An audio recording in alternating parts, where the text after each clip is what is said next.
Hello people of the internet, congratulations, you are watching yet another video on YouTube. But in this very particular one I will talk about how to find and develop your own directing style and hopefully offer you some hints and tips and advice on that topic. Stick around.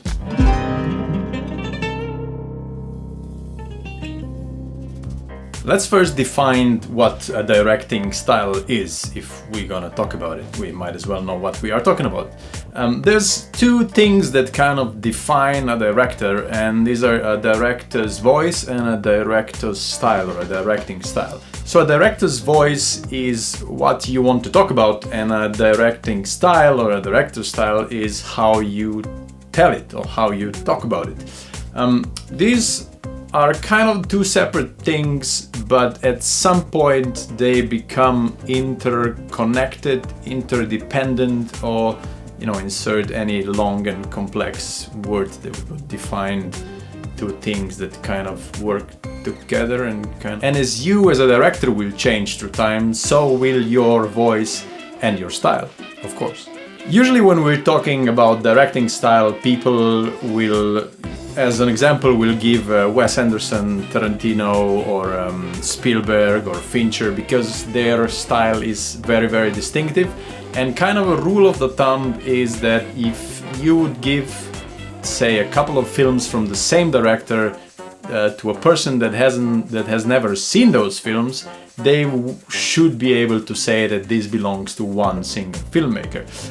I kind of tend to disagree with this, because yes, if you do show someone Moonlight Kingdom, The Grand Budapest Hotel and The Isle of Dogs, I mean, you'd only need to watch about a minute of each film to figure out that they're coming from the same mind. But say you give someone Taxi Driver, Silence and The Wolf of Wall Street, I doubt that just by watching it, for the first time, they would be able to say this comes from the same filmmaker, of course without seeing in the beginning and the end who actually made it. But if this person went and made some further analysis and maybe break down the character and the themes, then they might find they have a singular factor. Why am I saying this? Because, and I'm speaking for myself here, but I'm guessing there's some of you that can relate to that. Sometimes, like up-and-coming directors feel that we need to develop a very unique and a very bold and a very distinguished style in order to be recognized, because then kind of you don't stick out and you just look like everyone else. And to some degree that is true, but also what might happen if you just have this thing, this pressure in your mind is I think you might go down the wrong path and just end at a place that you didn't want to go to in the first place. You end in a place with a style that is not really you, that's not personal to you, that's not original, and you just kind of start making content that you don't really feel good about, that you feel doesn't really represent you. Take a look at Francis Ford Coppola, for instance. If you watch several of his films, they are quite different as far as his directing style goes, if there is one, and yet he's one of the most well-known filmmakers of our time. So how to find and develop your own directing style? I think you should focus on two things: what you like and what you don't like. It's simple as that, but it's not easy. One thing that I find really helps me is photography. I've been taking photos since I was a kid. Yes, my father did give me an old Zenit and I was taking photos, and same old story. But anyway, didn't we all get a camera from our father when we were kids? If you didn't, leave a comment below. See what I did? Anyway, I find it really helps me, and I try to keep active on Instagram, so I'm constantly taking photos, and if I look back on my Instagram, I think I kind of do have a certain style of my own, and now looking at my latest films, comparing them to my Instagram feed, I am quite proud to say that there is some similarity there, which means that I have stuck with a certain with a certain style, with certain framing that I like, and that carries through my films, which is good. And when it comes to taking photos and Instagram and all that stuff, there's really no excuses with all the phones and the cameras today. I mean, you carry a camera in your pocket, so you might as well take it out and start snapping. Also, of course, watch and observe other photos and see why, and maybe analyze why you like them, why it works for you.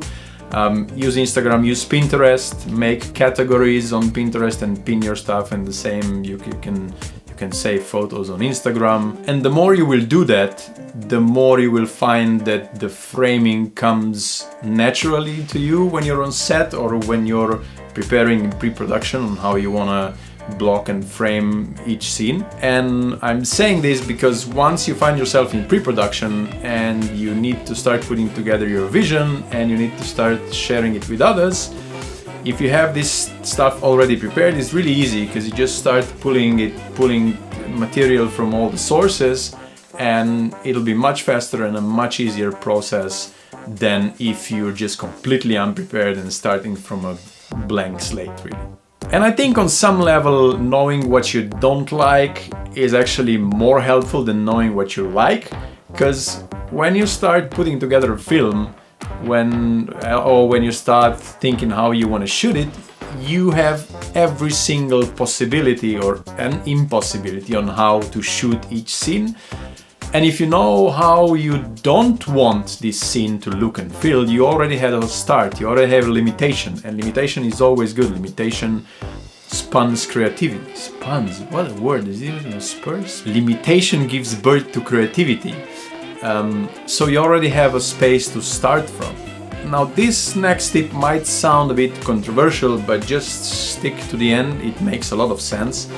So find the filmmaker or filmmakers that you really like, and then basically just start obsessing with them. So try to find as many films as you can of them, watch those films, and then watch the interviews with these filmmakers, read books about them, you have countless of video essays, subscribe to this channel. Find podcasts about them, watch behind the scenes, and then go and rewatch all the films, and most importantly, rewatch all the scenes that you find really captivating and then you really love, and then copy them. Which is the part that sounds a bit ridiculous. Why would you copy someone if you're trying to come up with your own unique style? So what will happen is you will start analyzing these filmmakers' work, and you will discover their principles, their mechanics, and you will then apply those mechanics onto your work. I believe I already talked about this in one of the previous videos, but anyway. And from the beginning, your work will quite possibly look a lot like this person's work. But if you just take certain elements of those filmmakers and make it your own, and then in time add your own things into that scene and take away the things that you don't like, you will end up with your own style. That is true for painters, for writers, for musicians. I've heard so many people, so many very successful people with a very unique style saying that they've started by ripping off others, and then eventually through time you find out that you do have your own voice and your own style, which just starts coming out of that shell, or I don't know how you want to call it. Also keep in mind that your style starts in writing or rewriting or whatever you do with the script, wherever you find it. And then you really need to define it in pre-production. How you put your vision down on paper and how you present it to others is so important. Then you need to protect it in production. So when you're on set and shooting, there will be a lot of people who will doubt in your style, especially if it's much different than anything that they've done before. And you need to stick to it. You will have arguments with people. Then your style continues to post-production in music and in sound design and in editing and in grading, and it finishes after the post-production finishes. So it's really, really important that you have a very clear vision of how you want your film to be. And that can only be realized if you really prepare yourself beforehand. In the beginning I said that a directing style and a director's voice are an intertwined thing, and I think that the way you want to say something kind of depends on what you want to say in the first place.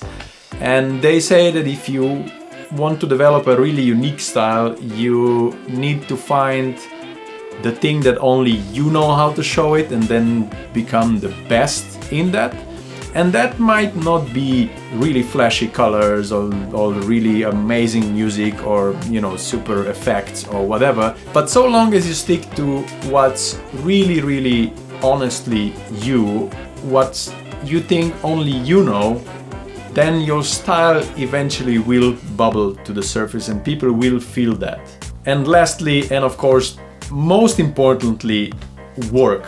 I mean, you cannot develop a style unless you see it, unless you're working on it. It's impossible. So write, rewrite, record, film, edit. Again, I'm repeating myself, but an excuse to not make a film is an excuse. A while ago, I read an interview with some rapper, doesn't matter, and he said that one thing that he regrets is that he hasn't started recording and producing his songs earlier on, and he thinks that because for so many years he's been kind of dormant. He says the wish has always been there, but for some reason he hasn't done it, and because of that he feels that a lot of himself and kind of his style got lost.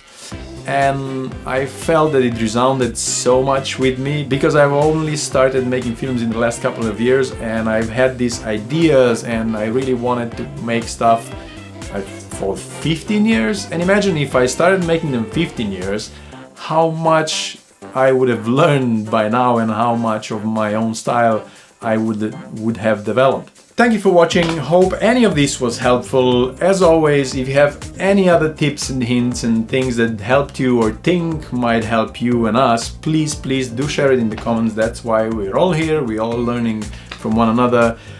Go gently on that like button if you think this video deserves one.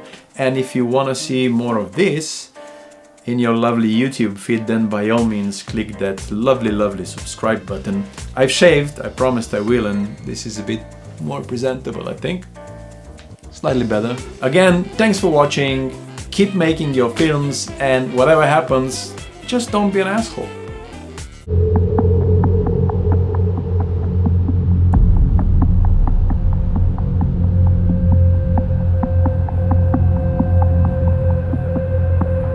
So you already have a start and you don't just have like a blank paper with the fuck?